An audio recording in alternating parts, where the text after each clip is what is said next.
Here we go, continuing on our fourth section out of the five. God creates man in his own image and likeness. Now this section, what's it all about? Well, we've discussed it last semester, so a lot of this should be a recap. Again, remember, if you have questions or misunderstandings, star it, highlight it, write it down, and then ask me at the beginning of class. That's why it's in this format, so you can have a one-on-one conversation with me. Our 4 points that we want to get down for this section. Highlight them, underline them. Here they are. Man is a composite being of perishable physical body and imperishable spiritual soul. What does that mean? A composite being. He's made up of these two things. A physical body, from that video we got that it falls apart, right? That is perishable. And then the spiritual soul, which is non-material, isn't decaying, isn't falling apart, right? So it's imperishable.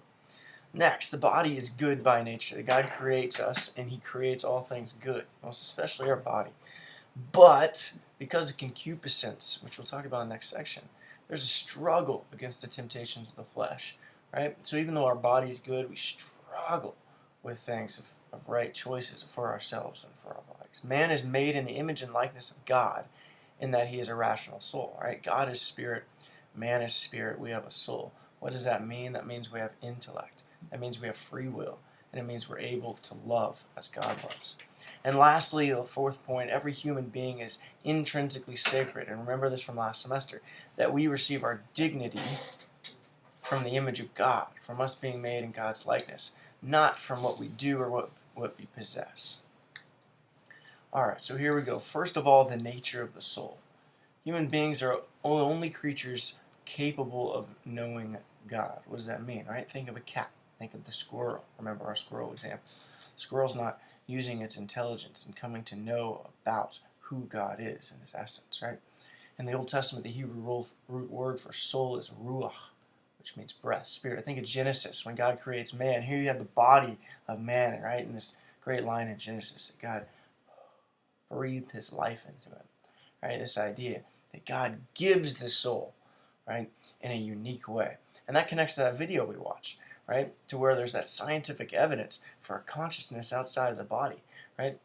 This idea that our body may change over time, right? We've got this material world that's developing, but the soul doesn't come from material things. It just can't happen, right? Material things make material things. Spiritual things make spiritual things. Right? So what does that mean? Right? All of a sudden, some animal's not going to evolve and all of a sudden start popping out from one cell some non-celled spiritual thing. Not going to happen, right? The human soul is created then to be in union with the human body by God, yet it survives the death of the body. Think of this. Think of a person that plays music. Here's his instrument, right? That's what he uses. Plus the person, right? Put those together, all of a sudden you have music, right? When the instrument is run over by a bus, the person still survives and exists, right? They're not really dependent on each other for their existence, right? So the same thing with the soul plus the body, right? Equals reason, thinking, rationality. But if the body is destroyed, right, that's our instrument, doesn't necessarily mean the soul is destroyed, just like the music, the instrument, and the person. The soul of the deceased then await the last judgment where they're to be reunited with the body. In the end, it's not just going to be our soul. Why? Because God creates us with human nature. That it is natural to us to have body and soul, right? That is the human person, right? So at death, there's a separation. No body. But the soul, right, even though it exists, it's not supposed to exist apart from the body, naturally as God created it. So that's the end time. Now glorified. Think of Christ, right? When He's got His glorified, resurrected body. So now we go into the nature of the body. The human body is created good, what we mentioned, by God. What's it used for? Used to glorify God, or we can offend God. We can reject God. We can sin against God. Because original sin weakens us, oftentimes we struggle with temptations of the flesh, right? We desire our passions. We desire things for ourselves. So here we go, Ash Wednesday. Perfect day to talk about this, that if we practice self-denial, denying ourselves something that we a lot of times a want or desire.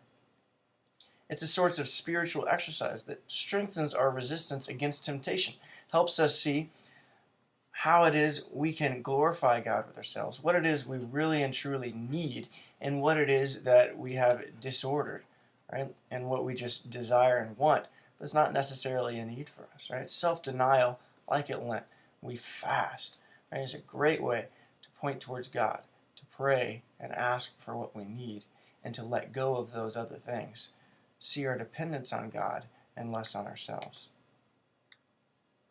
All right, one of our last two slides. God gives us a mind capable of knowing Him. God gives us a free will.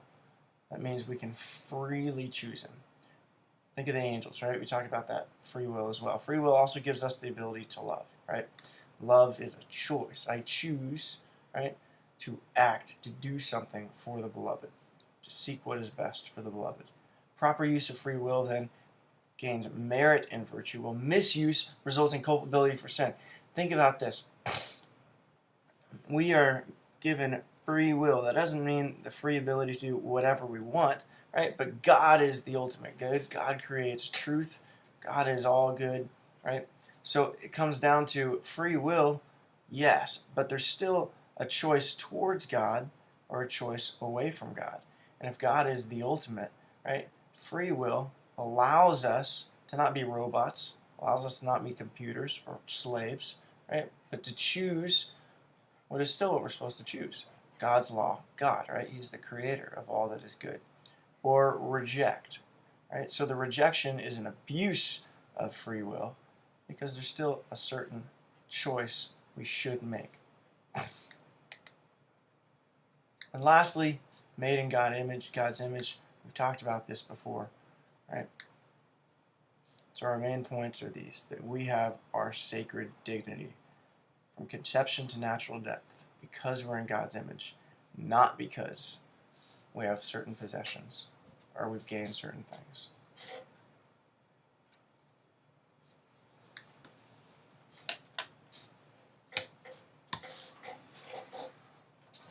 Stop recording.